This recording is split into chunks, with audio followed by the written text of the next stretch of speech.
ஜெயஸ்ரீ மாத்திச்சி அனைவருக்கும்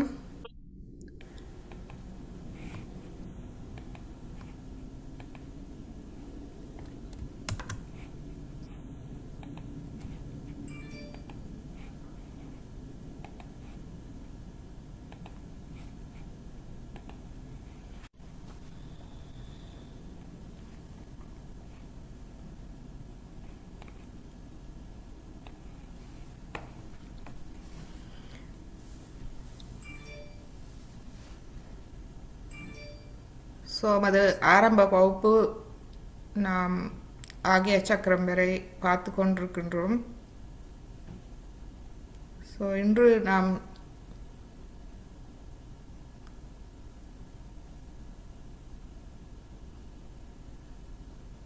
சஹஸ்ரார சக்கரத்துக்கு போக முன்பு குண்டலினி அன்னையை பற்றி கூடுதலாக ஒரு விளக்கம் பார்ப்போம் என்று.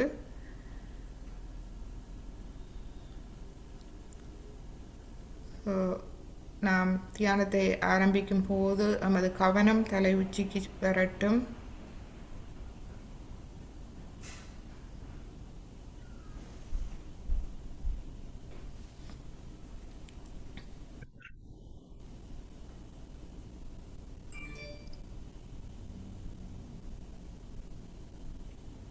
தலை உச்சியில் பிரம்மராந்திரத்தில் இருக்கும் பகுதி, அதில் இருக்கும் நரம்புகள் தளர்வடைந்து லேசாக வர நாம் விட்டு விடுவோம்.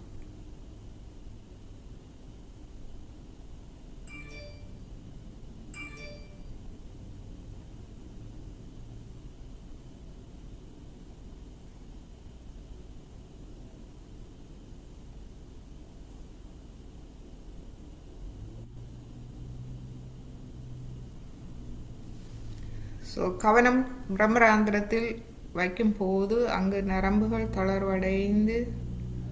தளர்வடைதல் என்பது குண்டலினி தாய் அங்கு உடனடியாக வருகின்றார் என்பதே அதன் அர்த்தம்.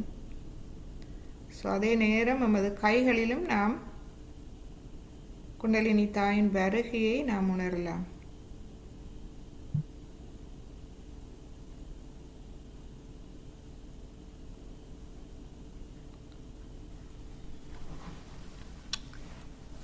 இந்த உணர்திறனை அதிகரிப்பதற்கு நமது வலது கையை நாம் நமது தலை உச்சியில் வைப்போம்.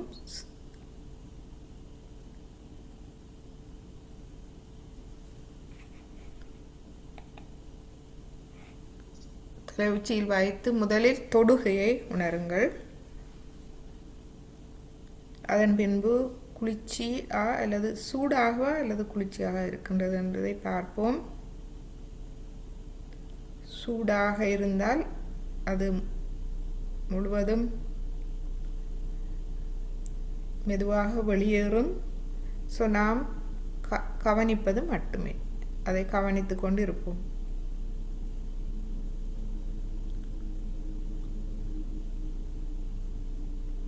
பின்பு நமது பிரம்மராந்திரத்தில் இருக்கும் நரம்புகள் மேலும் மேலும் தளர்வடைந்து பிரம்மராந்திரம் திறக்கும் போது மெதுவாக நாம் குளிர்ச்சியை உணரலாம். குளிர்ச்சியை உணர்ந்ததும் கையை 2 அங்குல உயரத்துக்கு எடுத்து செல்லுங்கள். இந்த 2 அங்குல உயரத்தில் நமது நிர்விச்சார சமாதி நிலை இந்நிலையில் எண்ணங்கள் இல்லை. நமது அகங்காரம் மமகாரம் முழுமையாக சரணாகதி அடைந்த நிலை. நமக்கு தெரியும், அவற்றிலிருந்து வரும் எண்ணங்கள் ஒரு சிறிய மிக மிக சிறிய அறிவில் இருந்து வருபவையே. அவை எம்மை வழி நடத்த முடியாது. அது கவனம் முழுமையாக அதுக்கு அப்பால் ஆத்மாவிடம் செல்கின்றது.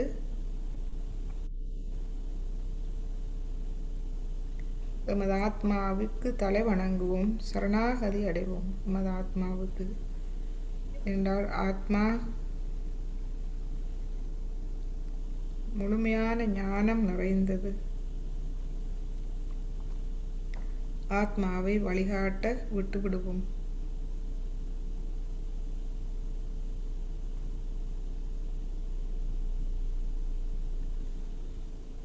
இன்னும் ஒரு 2 அங்குல மேலே உயரத்துக்கு நாம் கொண்டு செல்லும் போது இது நிர்விகல்ப சமாதி நிலை. இந்த நிர்விகல்ப சமாதி நிலையில்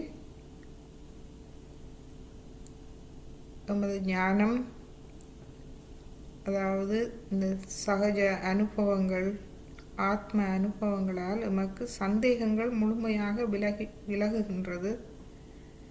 நாம்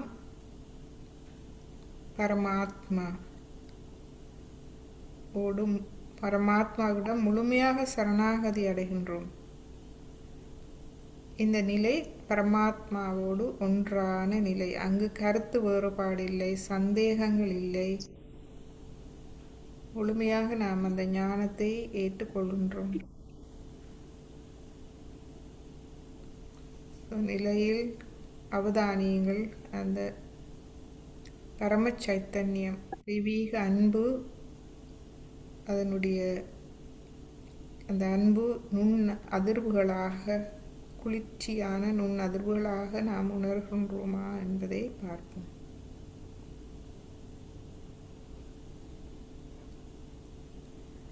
இவ்வாறு மெதுமெதுவாக கையை மேலே மேலே நீங்கள் முடியுமானவரை தலை உச்சிக்கு மேல் கொண்டு செல்லுங்கள்.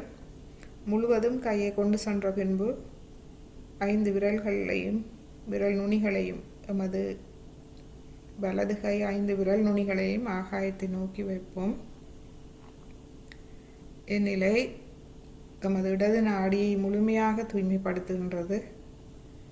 இந்த கடந்த கால பிரச்சனைகளால் எமது மனதில் ஏற்பட்ட பாதிப்புகள் அனைத்தும் விலகுகின்றது இந்நிலை மூலம். என்றால் எமது இடது கையால் நாம் நுண் அதிர்வுகளை வாங்குகின்றோம். அது அனைத்து வேண்டாத தீய சக்திகளை வெளியேற்றுகின்றது.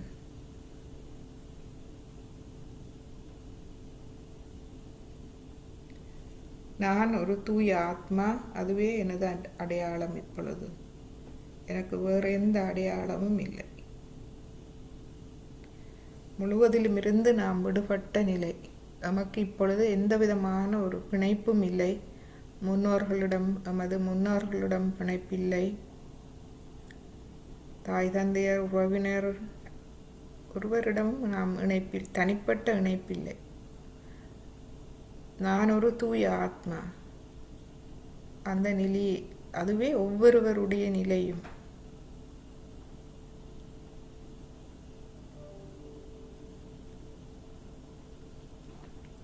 நான் ஒரு தூய ஆத்மா என்று சொல்லும்போது நம்மோடு ஒட்டி கொண்டிருக்கும் தேவையில்லாதவை அனைத்தும் முழுமையாக விடுபடுகின்றது, நம்மை விட்டு விலகுகின்றது. அவற்றிற்கு நம்மிடம் இனி வேலை இல்லை. அனைத்து எதிர்மறை சக்திகளும் நம்மை விட்டு வெளியேறுகின்றது. வாழ்க்கையில் நாம் கொண்டுள்ள தவறான எண்ணங்கள் நம்மை விட்டு வெளியேறுகின்றது. இவையெல்லாம் எதிர்மறைகளாக சக்திகளாக நமக்குள் தடையாக இருக்கின்றது, மமகாரமாக இருக்கின்றது. முழுவதையும் வெளியேற விட்டு விடுவோம்.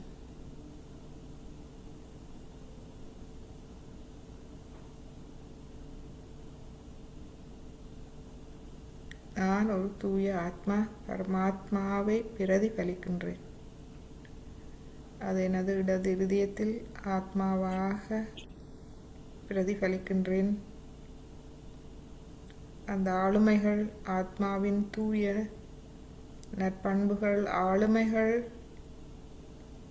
என்னிடமிருந்து வெளிப்பட வேண்டும்.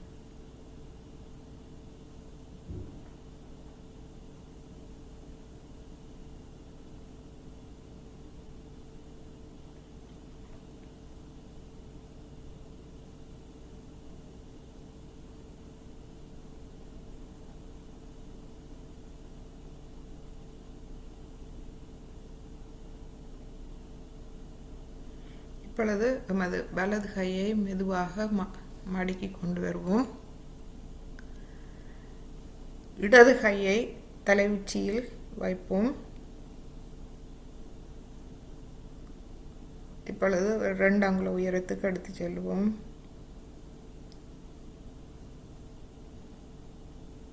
நிர்விச்சார சமாதி நிலை.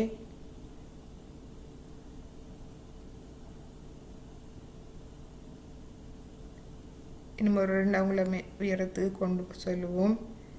இந்நிலை நிர்விகல்ப சமாதி நிலை.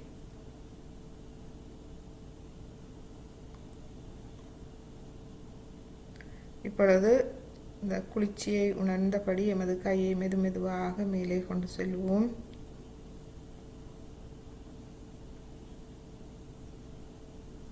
குளிர்ச்சியை உணர முடியாவிட்டால் நமது பிரம்மராந்திரத்தை தளர்வடைய செய்வோம்.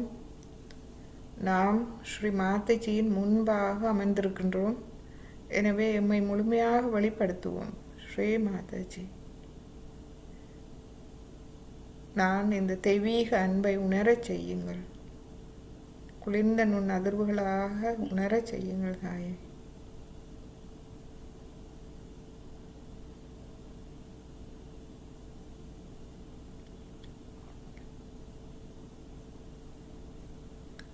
கை முழுவதுமாக மேலே கொண்டு சென்ற பின் எமது 5 விரல்களையும் ஆகாயத்தை நோக்கி வைப்போம்.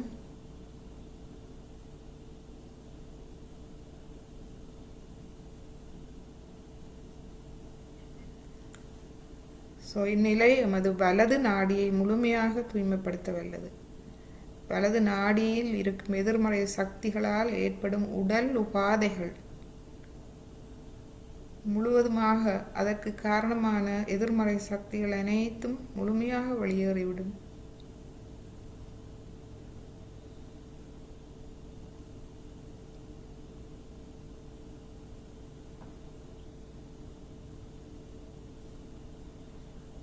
அகங்காரத்தால் எமது வலது நாடியில் சமநிலையின்மை ஏற்படுகின்றது.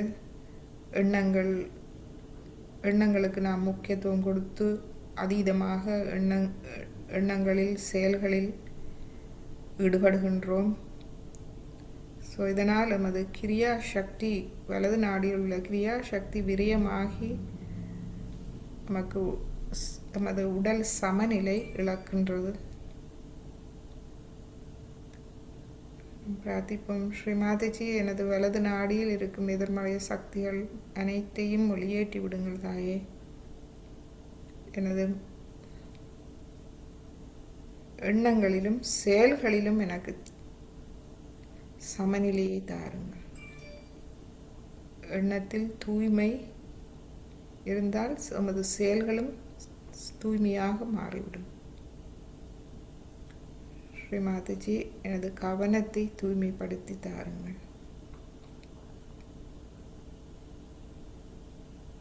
தூய்மையான கவனமே தூய்மையான எண்ணத்தையும் செயல்களையும் தரவல்லது.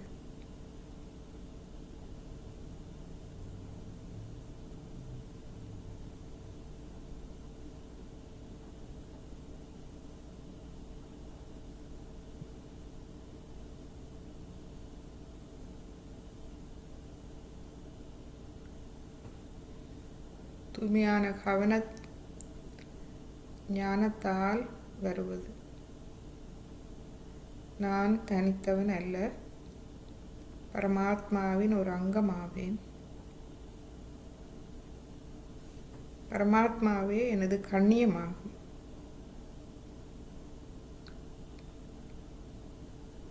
பரமாத்மாவே என்னை முழுமையாக கவனித்துக் கொள்கின்றது. முழுவதும். நான் ஒன்றும் செய்வதில்லை, அனைத்தும் தெய்வீகமே செய்கின்றது. நான் தெய்வீகத்தின் ஒரு அங்கமாவேன், அந்த முழுமையின் ஒரு அங்கமாவேன். அந்த முழுமையை நான் கவனிப்பது மட்டுமே எனது வேலை.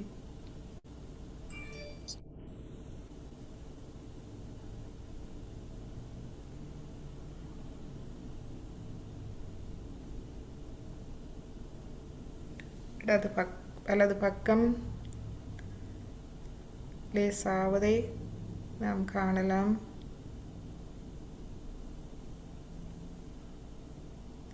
கவனம் லேசாக நமது தலை உச்சியில் நிறுவப்படுவதை நாம் கவனிக்கலாம். தானாக தலை உச்சியில் நமது கவனம் அமைதியடைகின்றது. நமது இடது கையை நாம் மடக்கி கொண்டு வருவோம். கவனம் தலை உச்சியில் அமைதியடைகின்றது. அதை எமது சுவாசத்தோடு மெதுவாக அமைதியடைய செய்வோம்.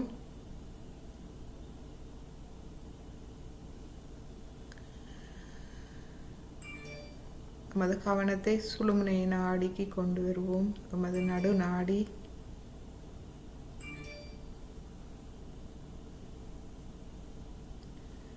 நடு நாடியில் சமநிலை மிகவும் முக்கியம். இடது வலது நாடி சமநிலைக்கு கொண்டு வந்ததும் நடு நாடி அமைதியடைந்து விரிவடைகின்றது.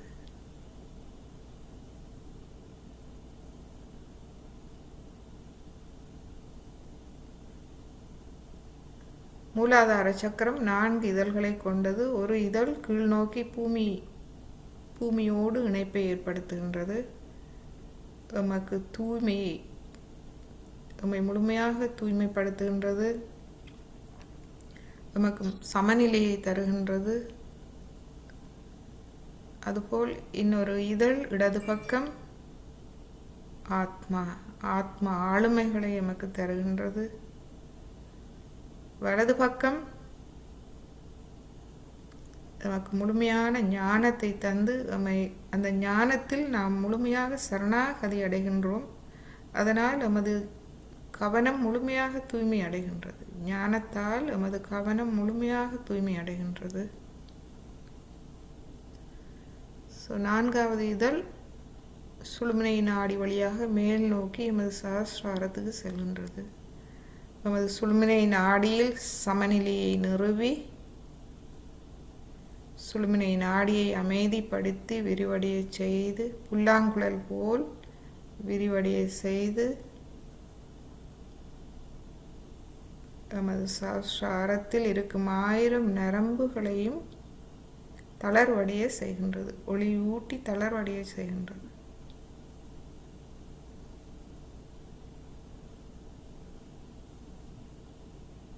இதை நாம் பிரம்மராந்திரத்தில் தலை உச்சியில் கவனத்தை வைத்து நமது அந்த 4 நாடிகளையும், அதாவது 4 இதழ்களையும் கவனிப்போம். ஒன்று பூமி தாயை நோக்கி செல்கின்றது. நமக்கு சமநிலையை, தூய்மையையும் சமநிலையையும் தருகின்றது.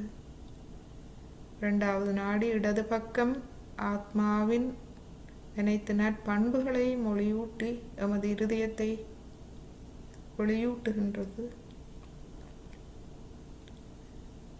3வது நாடி வலது பக்கம்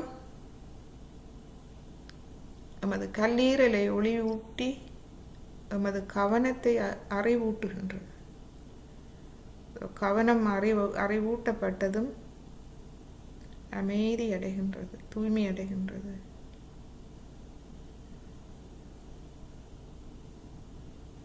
மிகப்பெரிய அறிவு, நான் பரமாத்மாவின் ஒரு அங்கமாவேன், தனித்தவன் அல்ல. இந்த உலகத்தில் நான் தனித்தவன் அல்ல. பரமாத்மாவே எனது தாயும் தந்தையுமாக என்னை அந்த அன்போடு முழுமையாக கவனித்துக் கொள்கின்றது. இதை எமது கவனம் இதை உணர்ந்ததும் இந்த ஞானத்தை முழுமையாக எமது கவனம் உறிஞ்சும் போது எமது கவனம் முழுமையாக அமைதியடைகின்றது. இந்நிலையில் 4வது நாடி சுழுமுனை நாடி வழியாக 4வது இதழ் எமது சுழுமுனை நாடியில் இந்த சமநிலையை முழுமையாக நிறுவி எமது சஹஸ்ராரத்துக்கு சென்று 1000 நரம்புகளையும் ஒளியூட்டி திறக்கின்றது. எனவே நாம் முழுமையான ஞானத்தை பெற்றுக்கொள்ளலாம். எமது அறியாமை முழுமையாக விலகுகின்றது. எம்மை நிர்விச்சார சமாதி நிலை, நிர்விகல்ப சமாதி நிலைக்கு எடுத்து செல்கின்றது. முழுமையான தியான நிலை, முழுமையான சரணாகதி நிலை, முழுமையான அமைதியும் ஆனந்த நிலை.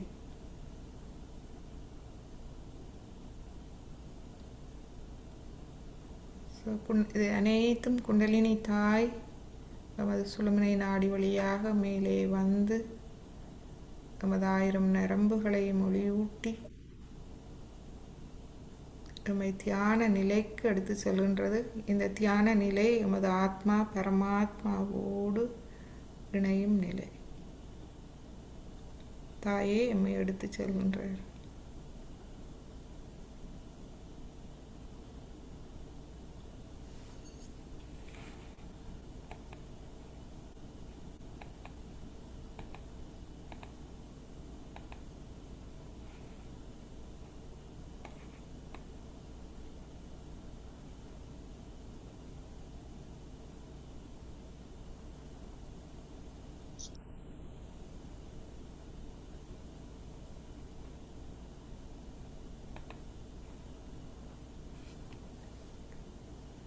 எமது கவனத்தை தலை வைத்து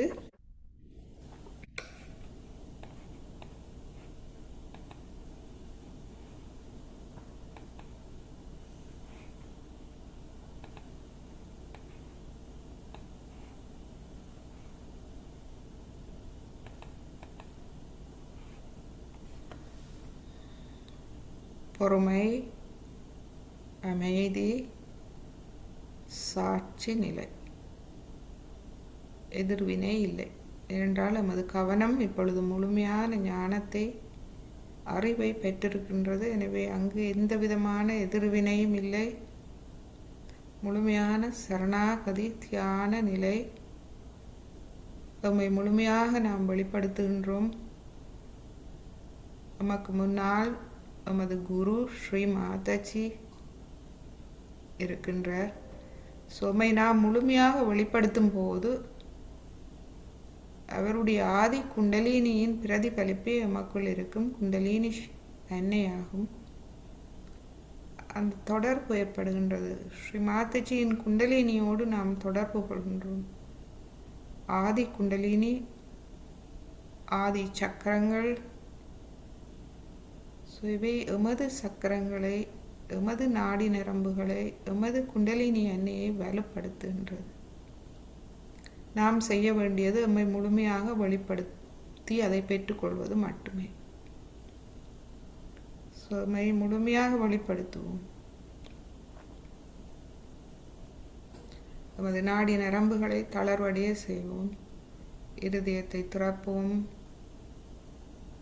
நமது கல்லீரலை வெளிப்படுத்துவோம். நமது மூளையை வெளிப்படுத்துவோம். தலை பிரம்மாந்திரம் வழியாக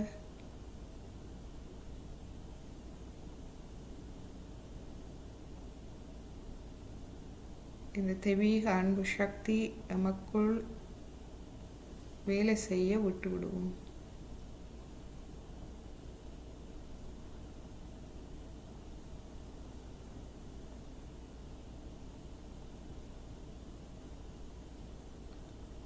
இந்த தியான நிலையில் இருந்து கொண்டு நாம் குண்டலினி அன்னையை பற்றி பார்ப்போம். ஏற்கனவே நான் குண்டலினி அன்னையை பற்றிய சில விடயங்கள் நாம் குரூப்பில் போட்டிருக்கின்றேன். ஏற்கனவே உங்களுக்கு தெரிந்தது. எமது முழந்தண்டு அடிப்பாகத்தில் இருக்கும் முக்கோண வடிவமான அந்த புனித எலும்பில் குண்டலினி அன்னை 3 சுருள் வடிவில் அமர்ந்திருக்கின்றார். காலம் காலமாக எம்மை நன்றாக அறிந்தவர். நாம் எப்பொழுது இந்த ஆத்ம விழிப்புணர்வை பெறும் அந்த தூய விருப்பத்தை நாம் காட்டுகின்றோமோ அந்த தூய விருப்பத்தில் அவர் விழிப்படைந்து நமக்குள் வேலையை ஆரம்பிக்கின்றார். தனது தாயின் வேலையை ஆரம்பிக்கின்றார். அந்த நாளே நாம் ஆத்ம விழிப்புணர்வு பெற்ற நாள். அதுவரை அவர் பொறுமையாக உறங்கு நிலையில் இருக்கின்றார். காத்து கொண்டு எவ்வளவு பொறுமையாக காலங்காலமாக நமக்குள் இருந்து காத்து கொண்டிருக்கின்றார். எம்மை நன்றாக அறிந்து வைத்திருக்கின்றார். எனவே குண்டலினி தாயிடமிருந்து நாம் எதையும் மறைக்க முடியாது. எனவே எம்மை முழுமையாக அவருக்கு வெளிப்படுத்துவோம். தாயே, என் இருதயத்தை தூய்மைப்படுத்துங்கள்.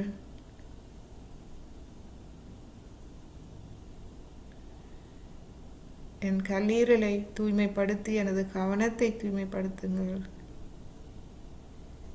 எனது மூளையை தூய்மைப்படுத்தி என்னை தியான நிலைக்கு எடுத்து செல்லுங்கள்.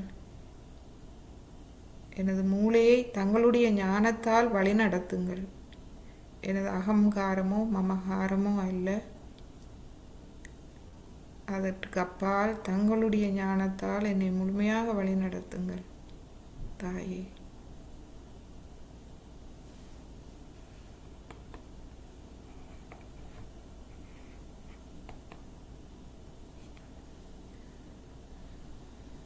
குண்டலினி தாய் முழுமையான தூய்மையானவர். பவித்ரம் என்று சொல்லுவோம். பவித்ரம் அந்தளவுக்கு தூய்மை. சௌபாக்கியம் மங்களத்தை எமக்கு தருபவர். புனிதம் கற்பு, எமக்குள் இருக்கும் சுயமரியாதை, தூய அன்பு, பற்றின்மை, அக்கறை, அறிவொளியான கவனம், அனைத்தும் குண்டலினி தாய் எமக்குள் இருக்கின்றார். இவ்வாறாக எமக்குள் இருக்கின்றார், அமைதியாக இருக்கின்றார்.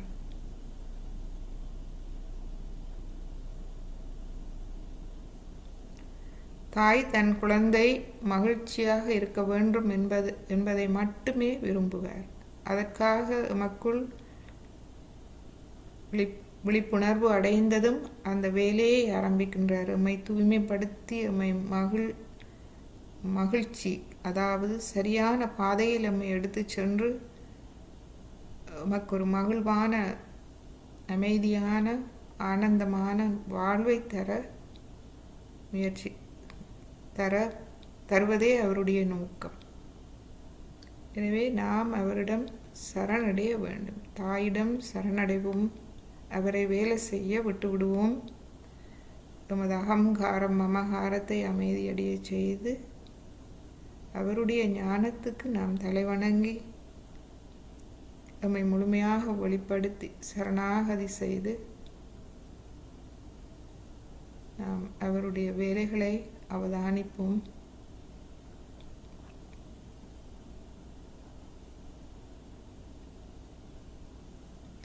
எந்த வழி சாத்தியமானாலும் தாய் தன் குழந்தைகளுக்கு மகிழ்ச்சியை கொடுக்க முயற்சிப்பார்.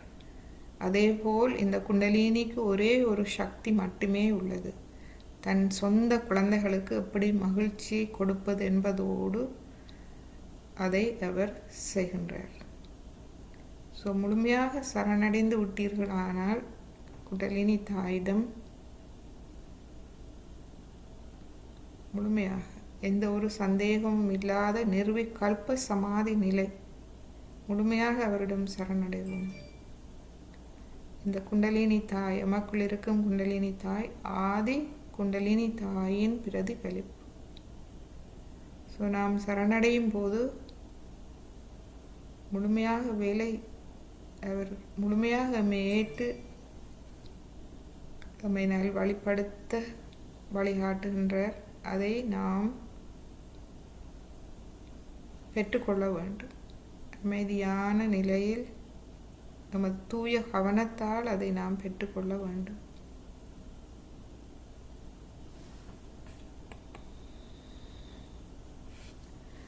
இந்த குண்டலினி அன்னையை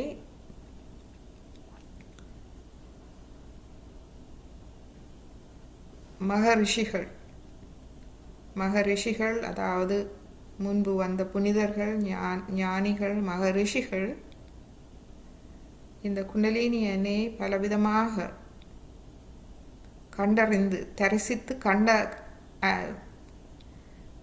பல அற்புதங்களை கண்டறிந்திருக்கிறார்கள். ஏற்கனவே அவர்கள் கண்டறிந்து அவற்றை பாடல்களாக, ஸ்லோகங்களாக, ஸ்தோத்திரங்களாக நமக்கு தந்திருக்கிறார்கள். அது அவர்களுடைய அனுபவம், உண்மையான அந்த தியான அனுபவம் மூலம் அவர்கள் கண்டறிந்த உண்மை. அவற்றை எமக்கு பாடலாக, ஸ்லோகங்களாக தந்திருக்கின்றார்கள். தமிழில் மிக முக்கியமான ஒன்று ஔவையார். அவை பிராட்டி அனைவருக்கும் தெரியும். ஔவையார் தனது இந்த ஆத்ம அனுபவம், குண்டலினி தாயின் ஆத்ம அனுபவம் எவ்வாறு தான் அதை பெற்றுக்கொண்டார் என்ற அனுபவத்தை ஒரு பாடலில் தருகின்றார். விநாயகரை பற்றிய பாடல். அந்த பாடல் விநாயகர் அகவல் என்று சொல்லப்படும். ஸோ அவர் அந்த விநாயக அகவல் பாடலாக தரப்பட்டிருக்கின்றது. ஸோ பாடல் தமிழ் மொழி, மிக உயர்ந்த தமிழ் மொழியில் தரப்பட்டிருக்கின்றது. எனவே அதனுடைய பொருளை நீங்கள் தெரிந்து கொண்டீர்களானால் இந்த 7 சக்கரங்கள் வழியாக குண்டலினி அன்னை தன்னை எவ்வாறு இந்த பரமாத்மாவோடு ஒன்றான நிலைக்கு, அந்த ஞான நிலைக்கு, அந்த சரணாகதி நிலைக்கு தன்னை எடுத்து சென்றார் என்பதை அழகாக விளக்கி இருக்கின்றார். இன்று நாம் வேறொரு ஸ்லோகம் மூலமாக அதை பார்ப்போம். மார்க்கண்டேய புராணத்தில் தரப்பட்டுள்ள தேவி மகாத்மியத்தில் இந்த குண்டலினி தாயை தேவி அன்னை என்று அழைக்கின்றார்கள். அதனுடைய மகிமைகளை சொல்லப்பட்டிருக்கின்றது. இந்த தாயை பற்றி சொல்கிறார்கள். இவர் மனிதர்களில் மட்டுமல்ல, அனைத்து உயிர்களிலும், தாவரங்களிலும், மரம், செடி, கொடிகளிலும், பறப்பன, ஊர்வன, மிதப்பன மற்றும் மிருகங்கள், மனிதர்கள் என அனைத்து ஜீவராசிகளிலும் உறைந்திருக்கும் உயிர் சத்தாக, ஜீவ சக்தியாக விளங்கும் இந்த தெய்வீக சக்தி தாய் அன்பு சக்தியாக விளங்குவதால் அவரை தேவி அல்லது அன்னை என்று இந்த மகரிஷிகள் அழைத்தார்கள். அழைத்து அவரை பற்றிய ஒரு ஸ்லோகம் செய்யுள் தரப்பட்டிருக்கின்றது. தேவி சுகதம் என்று அழைக்கப்படும். ஸோ எல்லா உயிர்களிலும் எந்த அன்னை பல வடிவங்களில், இந்த வடிவங்களில் இருக்கின்றார். வடிவில் இருந்து தாய் போல் கவனிக்கின்றார். வடிவில் நிலைத்திருக்கிறாரோ அவருக்கு மீண்டும் மீண்டும் நமஸ்காரம். அதுவே மிக எளிமையான ஸ்லோகம். அன்னை என்னென்ன வடிவில் எமக்குள் நிலைத்திருக்கின்றார் என்ற ஒவ்வொரு வடிவத்தையும் பாடி பாடி அன்னையிடம் நமஸ்காரம் என்று சரணடைகின்றார்கள் இந்த பாடல் மூலம். ஸோ இதை நாம் பார்ப்போம். தியான முடிவில் நாம் பார்ப்போம். ஸோ எமக்குள் புத்தி வடிவில் அமைந்திருக்கின்றார். எமக்குள் மாயையாக அமர்ந்திருக்கின்றார். மாயை சில நேரங்களில் அவசியமாகிறது. மாயைக்குள் கொண்டு சென்று பிறகு அதிலிருந்து வெளியெடுக்கும் போது எமது புத்தி தெளிவடைகின்றது. சைத்தன்யம் என்றால் தெய்வீக அன்பாக எம்மை வழி நடத்துகின்றார். எமது புத்தியில் அமர்ந்திருக்கின்றார். எமக்கு நித்திரையை தந்து எமக்கு உடல் மன ஆரோக்கியத்துக்கு உதவுகின்றார். யோசித்து பாருங்கள், எவ்வளவு பேர் நித்திரை கொள்ள முடியாமல் தவிர்க்கின்றார்கள். இது நித்திரையும் அன்னையின் ஆசீர்வாதம். எமக்கு பசியாக இருந்து எம்மை உணவு உண்ண செய்து எமது உடல் ஆரோக்கியத்தை கவனித்துக் கொள்கின்றார். இதுவும் இந்த உலகில் எத்தனையோ பேர் பசிக்காது சாப்பிட முடியாமல் இருப்பவர்கள் இருக்கிறார்கள். அது ஏனென்றால் அந்த அன்னையின் ஆசீர்வாதம் அங்கு இல்லை. அவர்கள் தங்களை நல்வழிக்கு கொண்டு தர வேண்டும். எமக்குள் பிரதிபிம்பமாக இருக்கின்றார். ஆதி குண்டலினியின் பிரதிபலிப்பாக எமக்குள் இருக்கின்றார். நாம் தனித்தவர்கள் அல்ல. தாய் தந்தையர் எமக்குள் இருக்கின்றார்கள் பிரதிபலிப்பாக. தாகமாக இருந்து எம்மை நீர் அருந்த வைக்கின்றார். உடலுக்கு நீர் மிகவும் முக்கியம். எமக்கு பொறுமை உணர்வாக எமக்குள் இருந்து எமக்கு ஞானத்தை தந்தருள்கின்றார். எமது பண்புகள், நற்பண்புகள், எமக்குள் உள்ள பண்புகள், பண்புகளே எமக்குள் உள்ள அழகாகும். எமக்குள் இருக்கும் பண்புகளாக இருக்கின்றார். தன்னடக்கம், அமைதி, விசுவாசம், பக்தி, இவை அனைத்துமாக எமக்குள் இருக்கின்றார். இருந்து எமக்குள் ஒரு உள் அழகை தருகின்றார். எமக்குள்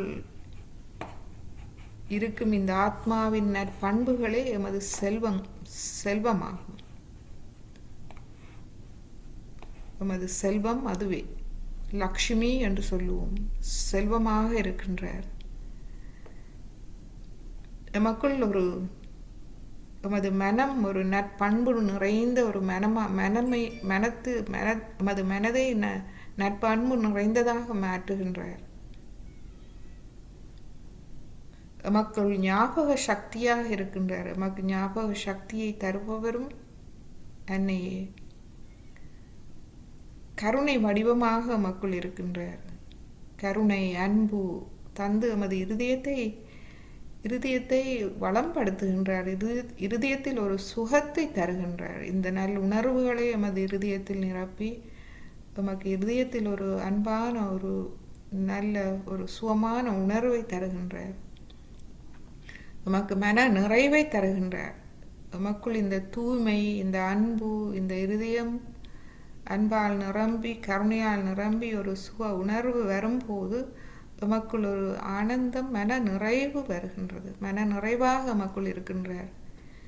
எமக்குள் தாய்மையாக இருக்கின்றார். இந்த தாய்மை என்பது தன்னலமற்ற அன்பு. இந்த அன்பை அனுபவிக்கும் போது அது எமக்கு ஒரு சுகமான ஒரு அமைதியான ஆனந்தமான அனுபவம். மற்றும் எமக்குள் மன குழப்பமாக இருக்கின்றார். நாம் தவறான வழியில் செல்லும் போது எமக்கு மன குழப்பத்தை தந்து எம்மை அங்கு நிறுத்துகின்றார். நாம் மேலே சென்று மேலும் மேலும் தவறுகள் செய்யாது மனக்குழப்பத்தை தந்து அது அங்கு எம்மை நிறுத்துகின்றார். எமக்கு நாம் புத்திசாலித்தனமாக மனக்குழப்பம் வரும்போது நாம் தியானம் மூலம் மனக்குழப்பத்துக்கு காரணத்தை அறிந்து நாம் எம்மை திருத்திக் கொள்ள வேண்டும். மற்றும் எமக்குள் பகுத்தறிவாக இருக்கின்றார். பகுத்தறிவை எமக்கு தருகின்றார்.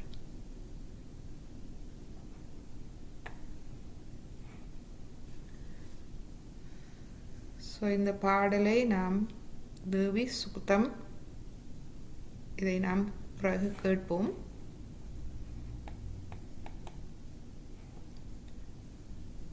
இப்பொழுது நாம் ஸ்ரீ மாதாஜியின் ஒரு அருளுரையை கேட்போம்.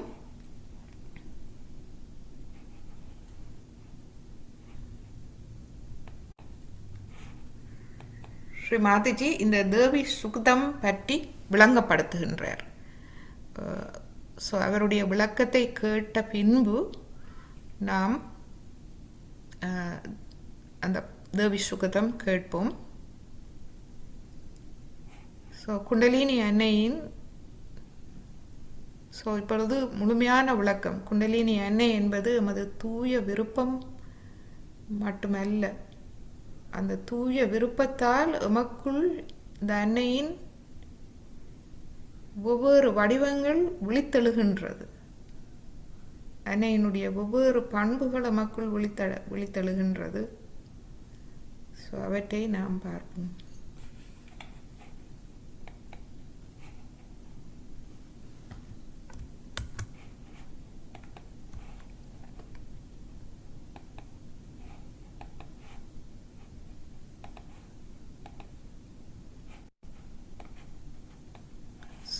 இது கூகுள் டிரான்ஸ்லேஷன். எனவே சில இடங்களில் சில நேரங்களில் டிரான்ஸ்லேஷன் சரியாக இருக்காது.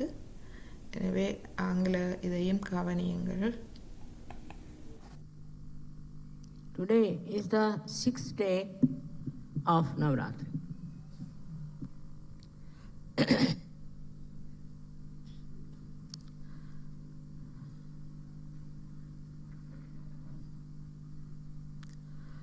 There have been many incarnations of the goddess for different purposes.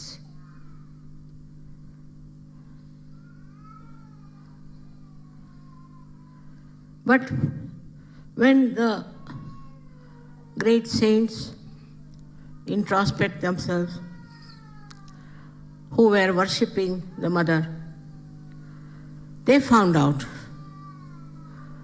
that what she has done for us.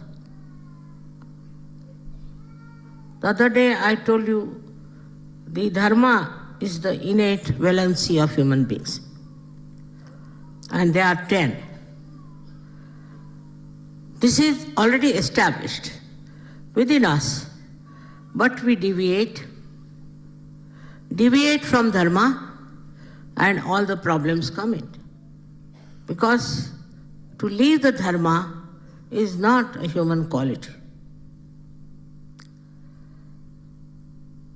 But Goddess herself has done so many things for us already within us, though we are not aware of it. Said that, Ya Devi Sarva Bhuteshu. All those whom you have created means mostly the human being. What do you do? As what do you exist inside the human beings? Now just introspect if you have these qualities within you or not. Because they are given to you by the Goddess, by the Shakti within you.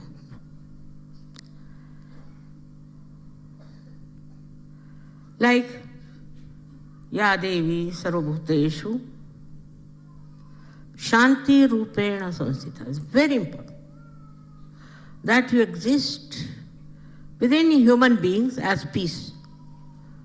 Do you find those human beings who are peaceful within and without? Very difficult. But she has given you that.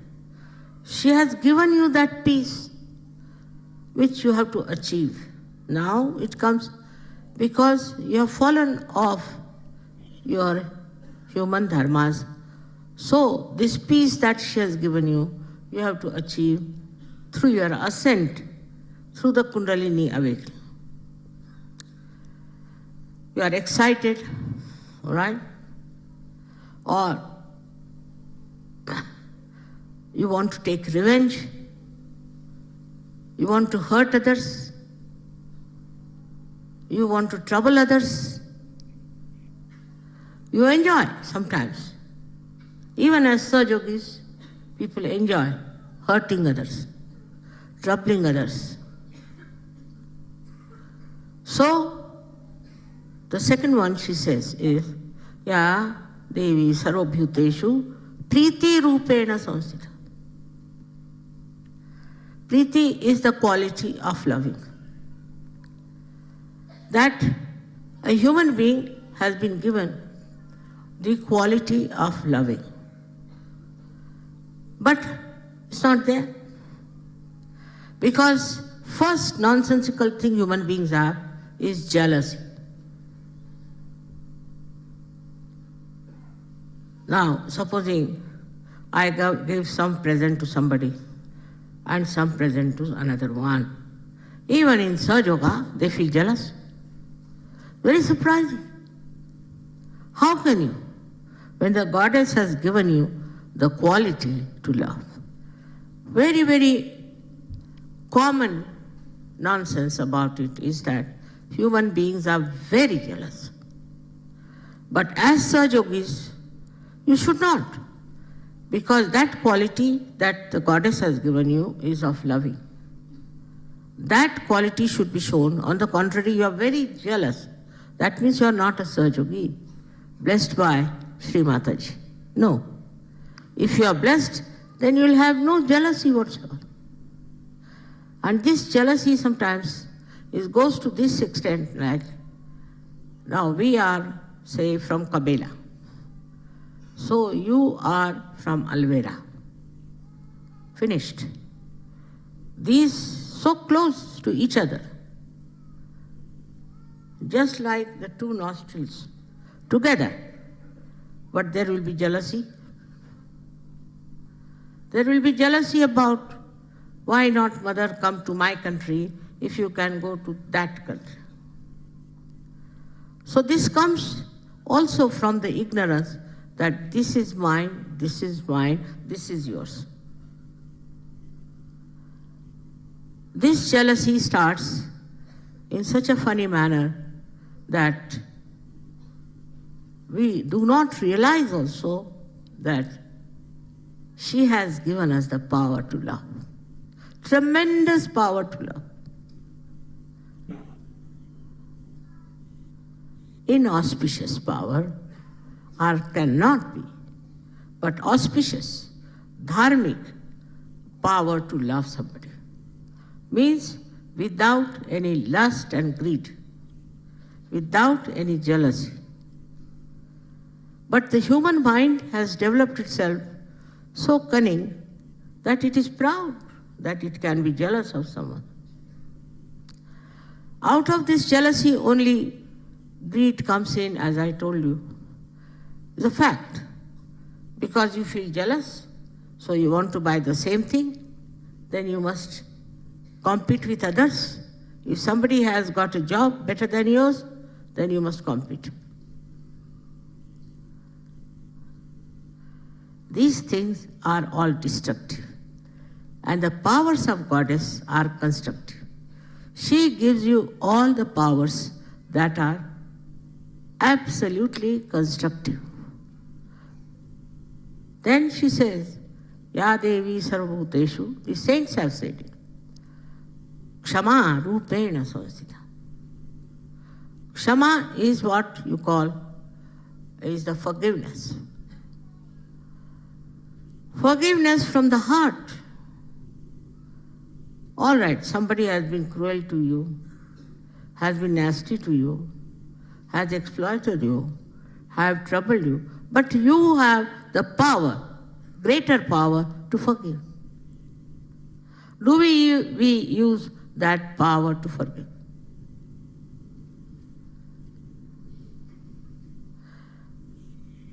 Then, for relaxing also, what does she do? That she gives you the sleep. Ya Devi Sarvabhuteshu Nidra Rupena Samsthita. When you are tired and you can't sleep, she makes you sleep. She relaxes you. So the power of relaxation she does. Because she acts through parasympathetic nervous system. The sympathetic nervous system can excite you, can depress you. But the parasympathetic relaxes you, relaxes your heart, relaxes your body, and completely you feel relaxed and sleeping in the lap of your mother. But there are many people who cannot sleep because they are thinking about something they have to achieve. If you cannot sleep, then something wrong with you. And when you cannot sleep, I also cannot sleep. Whatever collectively happening also works on me. Anything wrong you do, that works on me. Especially collectively. So you cannot sleep because you are thinking of things which are of no value.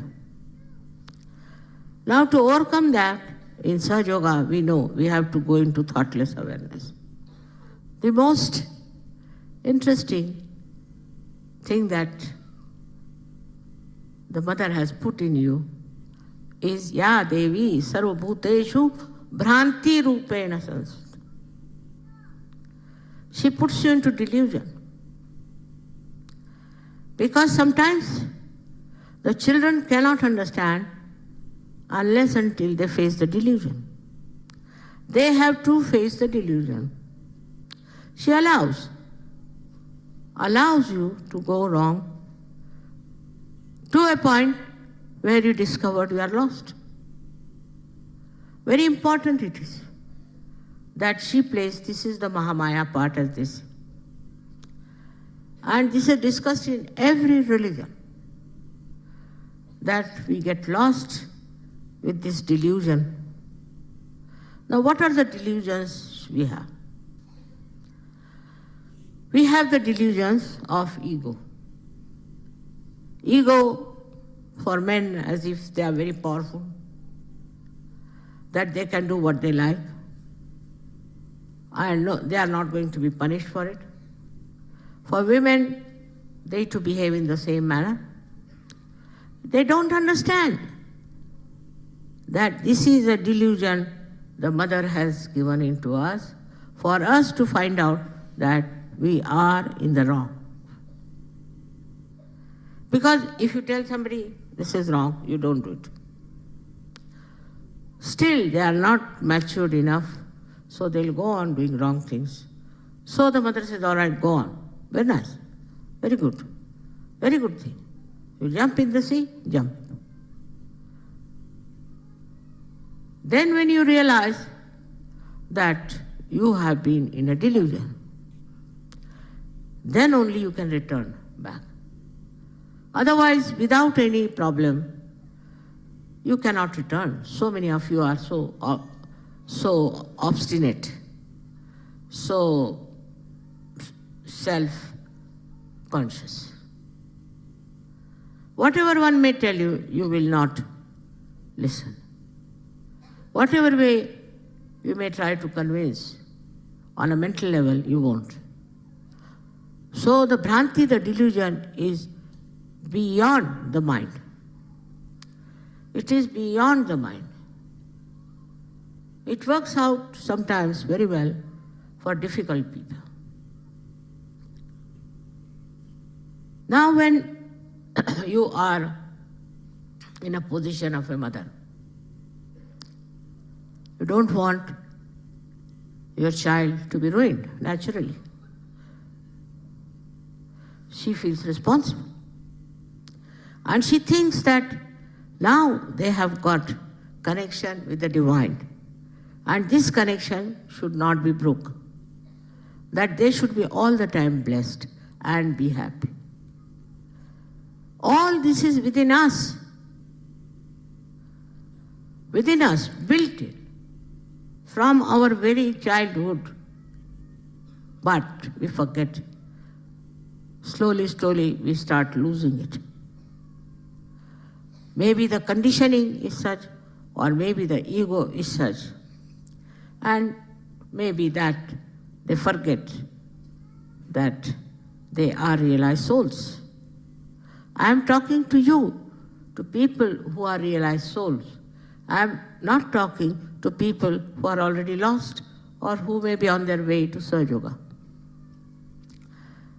But the way you are brought up, the way you have been told, very sweetly, with love, with affection, with kindness. And if you don't understand that, then you go into Bhranti. For example, it is also said that Ya Devi Sarvabhuteshu Lajja Rupena Samsthita. Lajja, I don't know how to describe, it's not shyness. It is a kind of shame about your body. Now they have beauty contests. India also they had beauty contest. Lajja Rupena Samsthita means you have to have shame of your body. That's especially for women. As a child, you will see, women are very shy. See, little girls are very shy. That shyness gradually disappears. But in the beginning, they are even shy of me. They come before me, they'll put down their head. They'll not even say namaste. Very sweet. And they don't like people wearing funny dresses. I remember my granddaughter once, she saw one magazine in which there was a lady in a swimming dress. She said, "What are you doing? Better wear your dress, otherwise my grandma will come and hit you hard." To that lady was saying, and then she opened and saw a man's dress with just a small little knicker. I don't know why they do it. And they said, "This one seems to be absolutely shameless fellow. he is going to have a bad time now. And she closed it. And then she told the maid servant, burn this. I don't want to see. Such a little girl, she knew that it was wrong. But the way nowadays we are going about with the show of our body, and sometimes I feel that all these designers will die or will get bankrupt because people wear such little clothes these days. There is no space for any artist to show his work or to show his art, how he can dress you. In Japan, I asked them, how, this is long time back, now Japanese are Americans, but at that time, I said, how is it you wear these dresses, these kimonos, done so well, very expensive, and it takes time to wear that.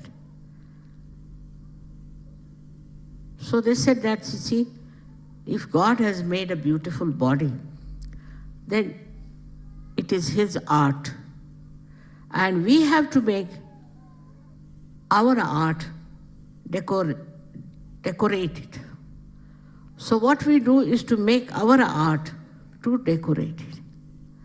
I really liked it because in India said, if there's a lady, she has to wear a sari, which is being made very artfully, very beautifully, just to decorate her body, just to respect the body. It is all, see, occasions, places which are to be celebrated. Like in India, when women go to the temple or to worship the idols or anything, then they will wear all that is necessary to face the goddess after all. Imagine people coming for this program here wearing, I don't know what they call it, but like jute clothes, like hippies. What would happen to me? I would disappear in thin air, I can tell you this. So one has to have respect for the body. That is what she has said first, that Lajja Rupena Samsita. Now you might say that there are people who are taking bath in the river and this and that and give justification. But you are saints. You are realized souls. You don't have to see those people who are not yet realized and who are misbehaved. You must do what a saint should do. There are so many qualities that the goddess has given her. Another is Kshudha Rupena Samsita. She's the one who has given us hunger. We have to eat our food. Nowadays there's a fashion of becoming thin or whatever you may call. And you know so many diseases have developed. Anorexia, this thing, that thing, because women want to eat little. You can change the things that you are eating, but it's not the aim of life to only look after your body. Body is not the only important thing. What is important is your spirit. And she's the one who gives you the Kundalini. She's the one who gives you a method by which you'll ascend, but all the time worried about their body. This is something I can't understand, especially the women who are the Shakti. I think today I have made it very clear to you what qualities already are instilled within you. They are there. They are not dharmas, but qualities. They are just within you. Only thing you have turned your attention to something opposite. Otherwise, all these qualities are already instilled within you. They are already there. And nothing can destroy them, except for you yourself. If you have destroyed them, nobody can help. May God bless you all.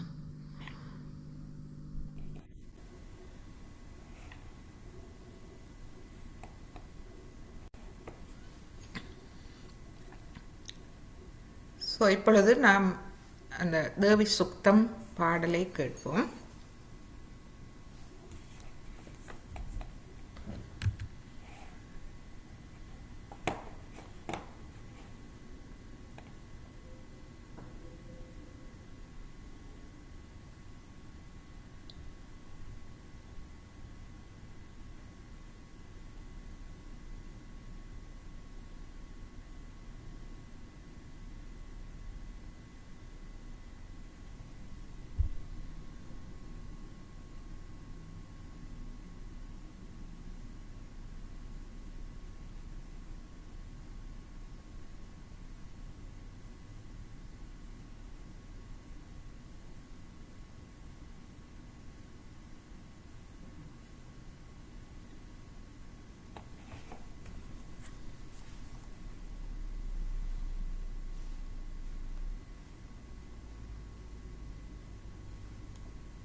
महादेव्यै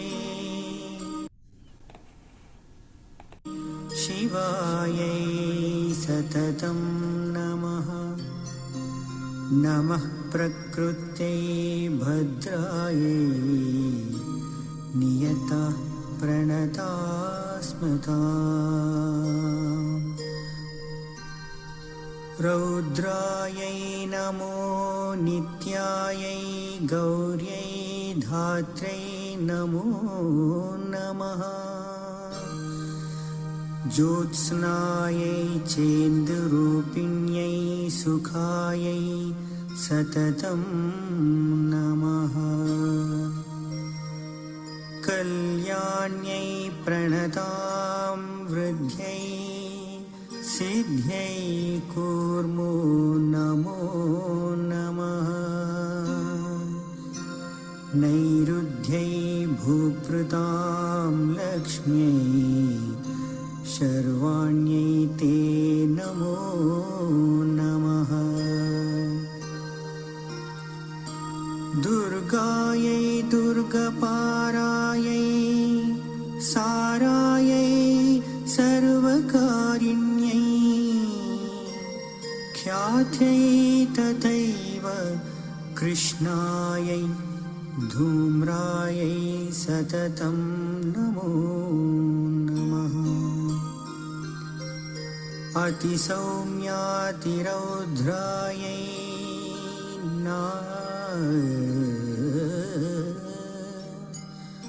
अतिसौम्यातिरौद्रायै नतास्तस्यै नमो नमः। नमो जगत्प्रतिष्ठायै देव्यै कृत्यै नमो नमः।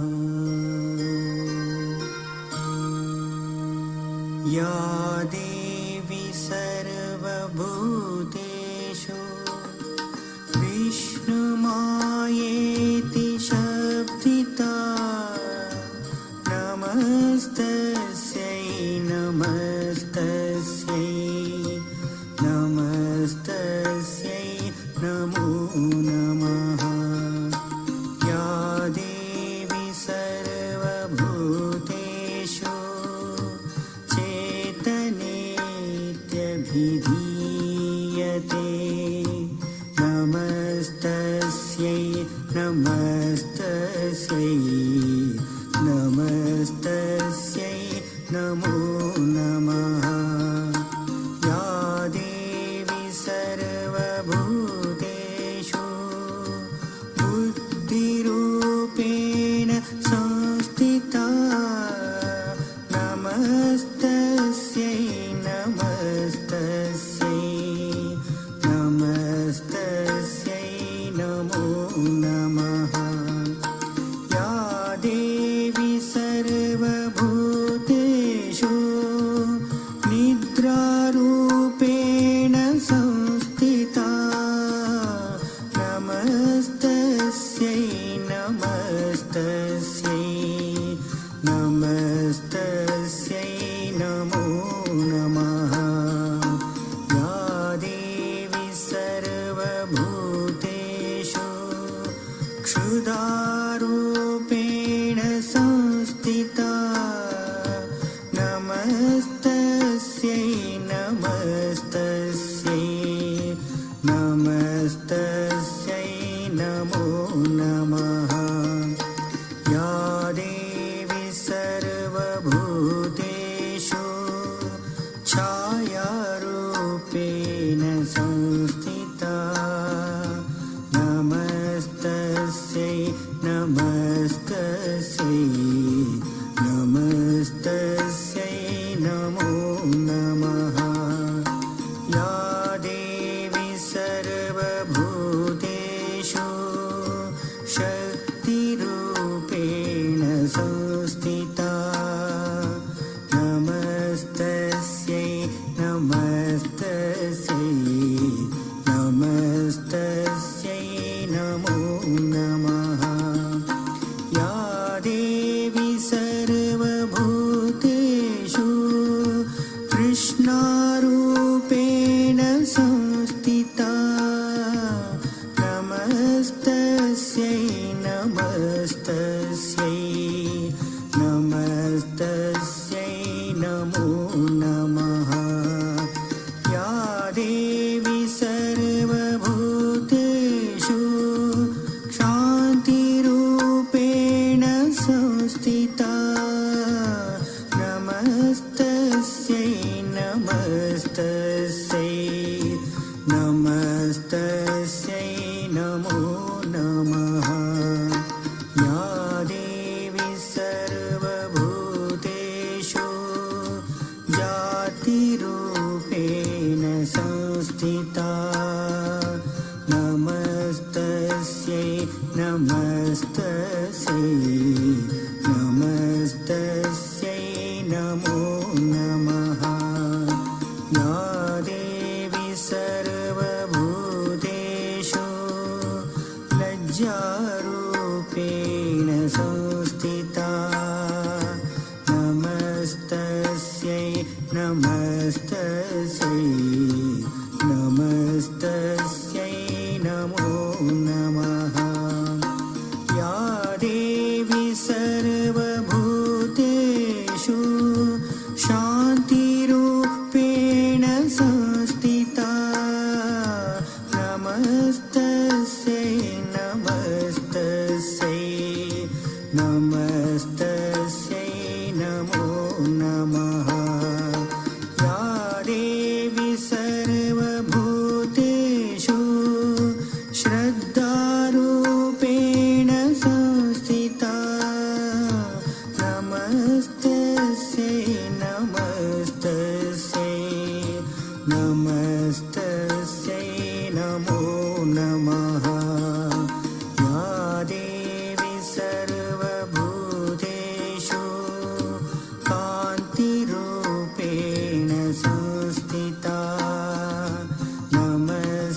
नमस्तस्यै नमो नमः या देवी सर्वभूतेषु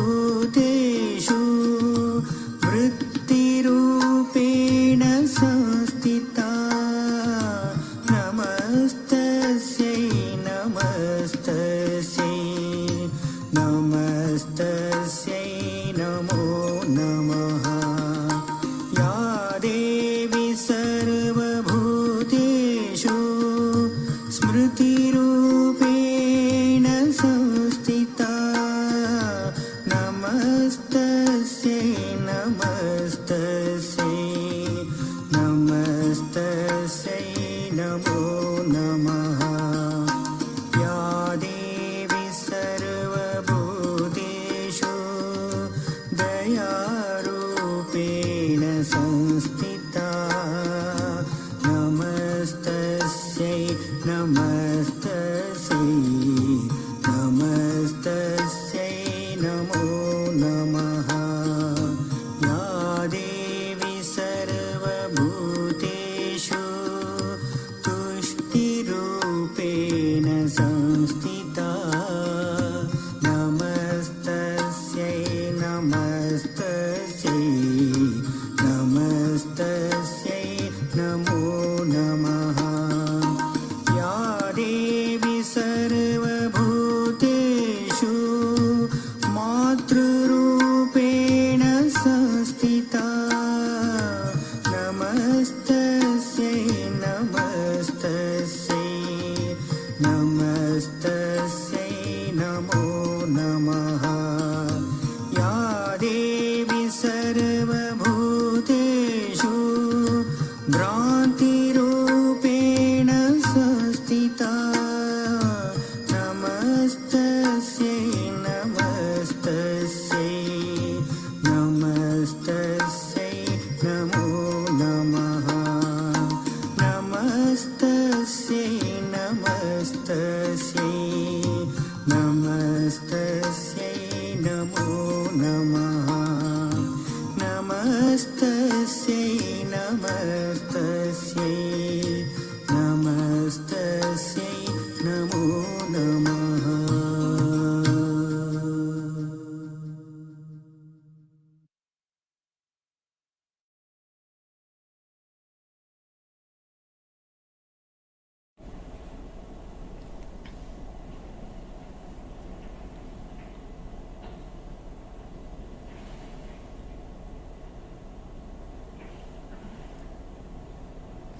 இன்றைய தியானத்துக்காக எமது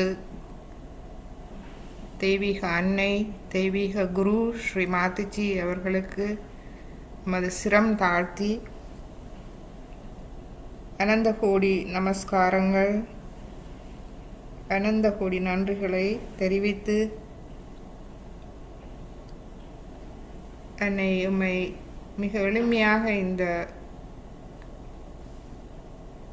எம்மை வழி நடத்துகின்றார்.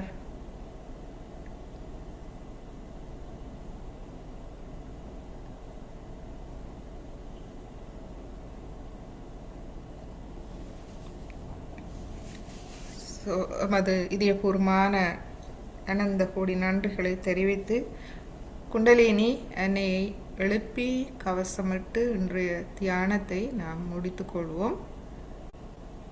அதன் பின்பு நாம் கலந்துரையாடலாம்.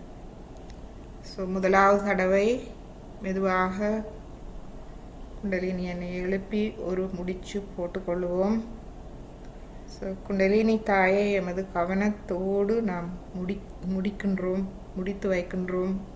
எமது கவனத்தில் எப்பொழுதும் இருங்கள் தாயே. இரண்டாவது தடவை இரண்டாவது முடிச்சு கையை மெதுவாக கீழே கொண்டு வருவோம். மூன்றாவது தடவை 3 முடித்துக்கள் 1 2 3. நமது கைகளை மெதுவாக நாம் கீழே கொண்டு வருவோம். கவசம் எடுத்துக்கொள்வோம். மூலாதாரம், சுவாதிஷ்டானம், நாபி, பவசாகரம், இருதயம், விஷுத்தி, ஆக்யா, சஹஸ்ரார. மீண்டும் இரு கைகளையும் கூப்பி வணங்கி இன்றைய தியானத்தை நாம் முடித்துக்கொள்வோம்.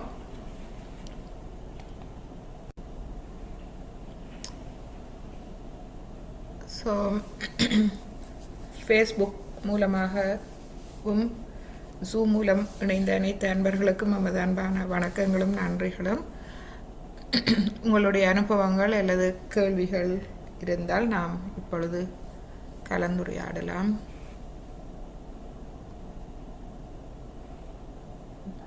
ஓம் மச்சான். சொல்லுங்க. என்ன இந்த இதுல நீங்க சொன்னீங்கல்ல, குண்டலினி அண்ணேன்ற பிள்ளைகளை அவ மகிழ்ச்சியா வச்சிருப்பாண்டு, பிள்ளைகள் இருதயம், மீறல் அவைகளா? இல்லை, பிள்ளைகள் நாங்கள் தான்.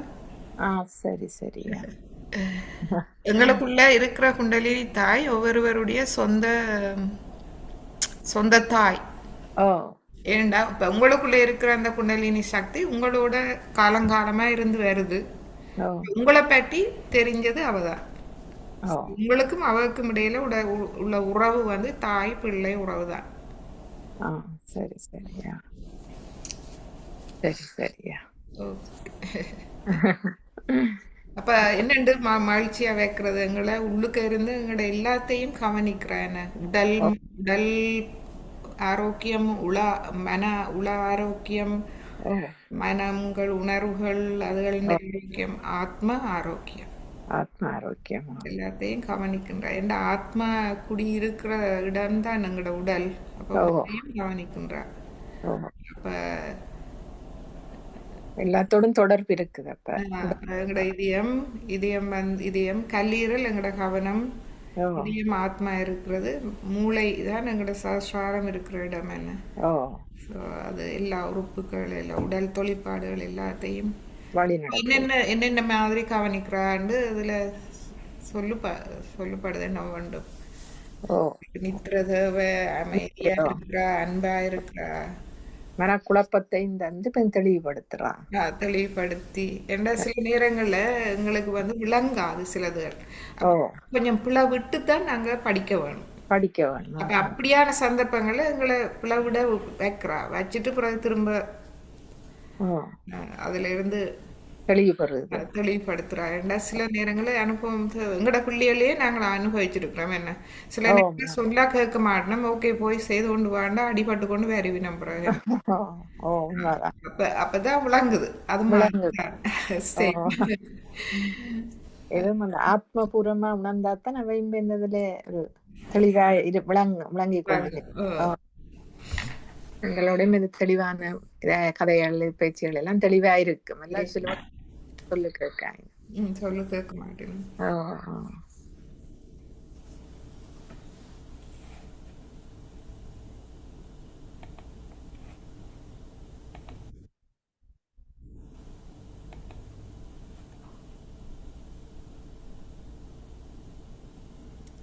வேறு யாராவது கேள்விகள் இருக்கா?